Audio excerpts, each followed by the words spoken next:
We're back here in Lexington. Kickoff impending here. Mark Schoenster and former ex-Man United goalkeeper Gary Bailey with you on the broadcast. Let's take a look at the 22 players that are take the field first in this one, starting with the home side. Just one change to the side that drew at Orange County. Corey Burke, the former New York Red Bull striker, gets a start. Bradilia Rodriguez drops to the bench. Tough when you consider, no changes. Why would you? As you say, 3 goals in the first half against Miami FC away from home. Second game only for the initial debutants, Edward Chizza, Bruno Rendon, Pat Hogan, and James Murphy, also in a 4-2-3-1 shape.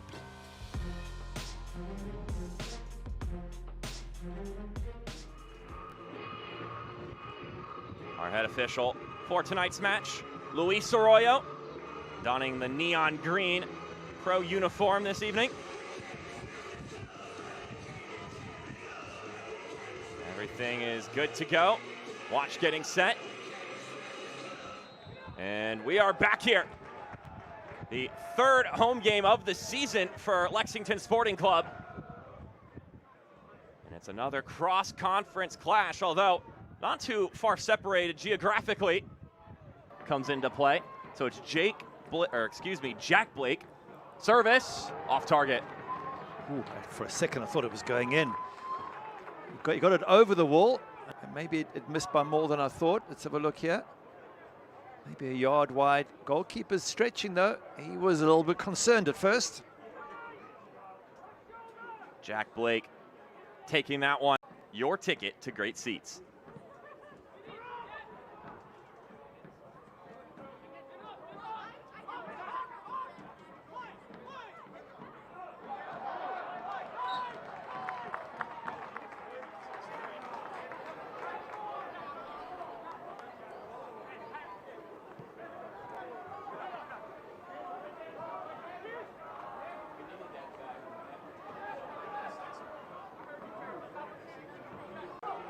In Yorkshire. In fact, he started at Manchester United, I believe. There as a young player. And had a spell in the coaching staff at Minnesota United. Now in his 2nd year as the head man here at Indy 11. Earned a couple of accolades last season in year number 1. Now as the coach, 19, 13, and 9. That 13 being the losses, of course. If you want to go by the European, it would be 19, 9, and 13.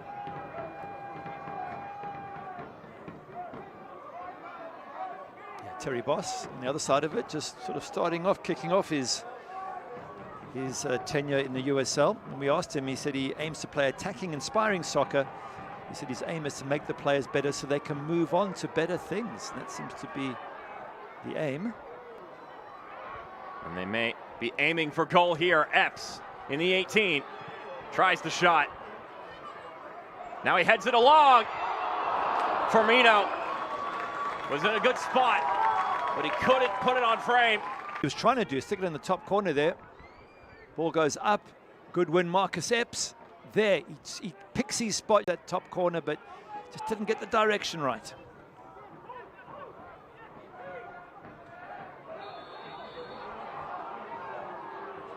So some good news on the Joe Hafferty front.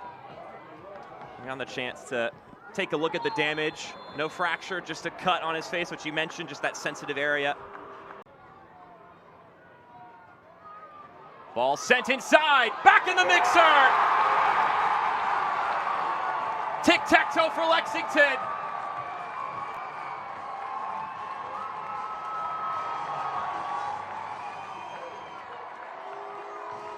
The whistle must have gone. Was it offside? I wonder if he's offside from that as the flag going up. Not there. He's certainly not off there. No, he's not.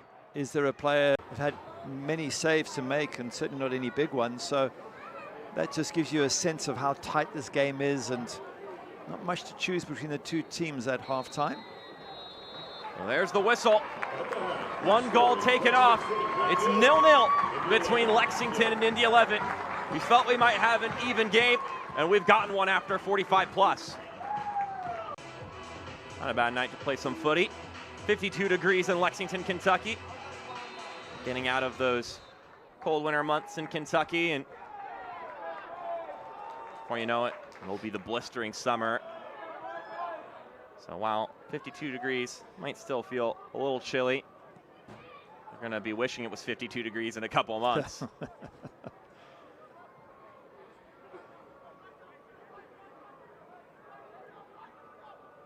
So here is Lexington to start things off once more. More positive in the first half than their opposition. But when the scoreline reads as it does, that means it's still anyone's game to take. I think subs could have or could play a major part in this if it does stay this close. You've got Rodriguez, we mentioned 2 goals and an assist on the bench for Lexington.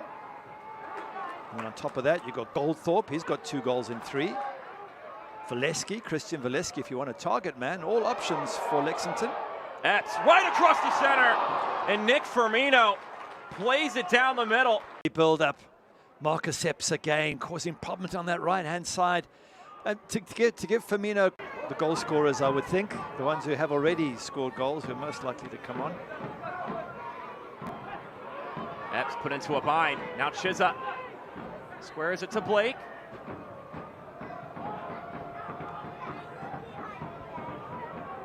Bruno Rendon feeds it right back to Blake. Rendon can pick it up again. Blake with the service, headed down. Bruno Rendon smashes it in. Indy 11 up top. What a good finish there from their new signing, Bruno Rendon.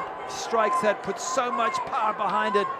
And it gives goalkeeper absolutely no chance whatsoever.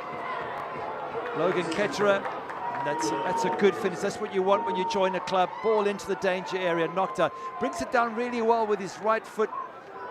But they're happy he's here, and if he keeps improving, there are higher leagues ahead of him, according to Sean McCauley. I think that sentiment is shared by many coaches. I remember talking to Eamon Zayed last year, so the previous coach for Bruno Rendon, and they were incredibly high on him then. That's a good background to get there. Colorado Hailstorm, it's a good side, good coach to bring you up through the system. Foster has Blake to his right. Now Chizza going down the left. Blake takes it himself. It's 2 players at the far post have made the run. Chizza and Malik Foster both made the run. Looking at Jack Blake, think just square the ball. Give us a chance. Goldthorpe, he's shown he's apt with the ball at his feet. Still Goldthorpe, and now the whistle blows.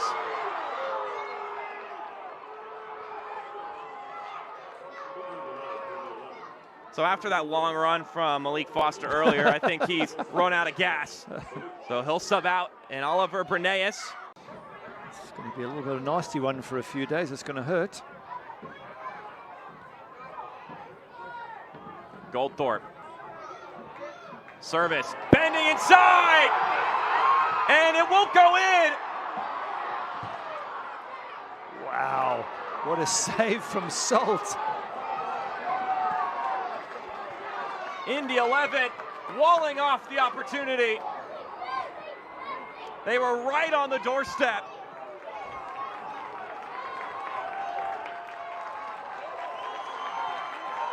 Well, that was a fantastic save from Hunter Salt, and the ball was just sort of lying invitingly 2 or 3 yards out, and they couldn't get it over the line, Lexington. What a chance, and vital intervention from the goalkeeper for Indy 11. 22-year-old Hunter Salt might be asked to do more here. Rodriguez across to Epps. Epps inside, bends it! It's perfectly placed! It's been a wonderful night for Marcus Epps. And now he's on the score sheet.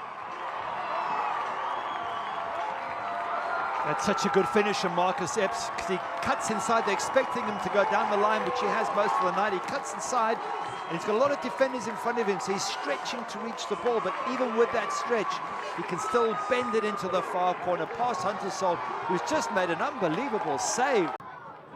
Gotta get these passes right here. Some pressure from Indy 11. Rodriguez picks up the pieces. Even going there between him and Jafal. So 5 more minutes in this one. One has been an evenly contested matchup. Look out for Epps here. Epps sends it across. A close encounter for Bradilio Rodriguez. Past him, and he's done it time and time again. Aiden Stanley with no support either, so it's just one-on-one, and he beats him, gets it to the net. It's a difficult one to deal with, but again, Marcus Epps, for me, player of the match.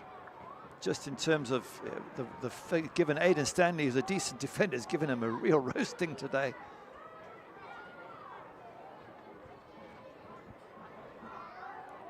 One great thing about Marcus Epps in particular, it's him and Speedy Williams who are voted as the captains of this side. And the one thing that the two share in common, according to Terry Boss, is that despite both being over 30 years old, there is still that deep desire to learn and grow as players.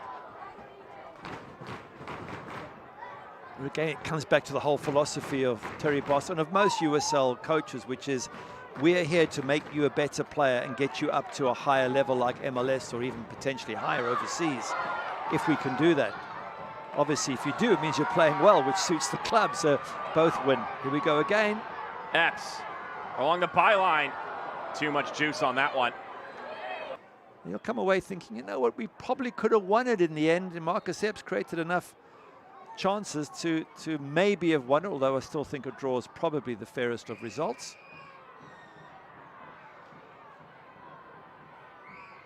Perhaps the visitors will have one final crack at it. Afemu across the center. It's dribbling in the middle. Wow, it was a little off chance for Indy to have sneaked it there. You see Elvis Amo is upset because that ball just bounced in front of him.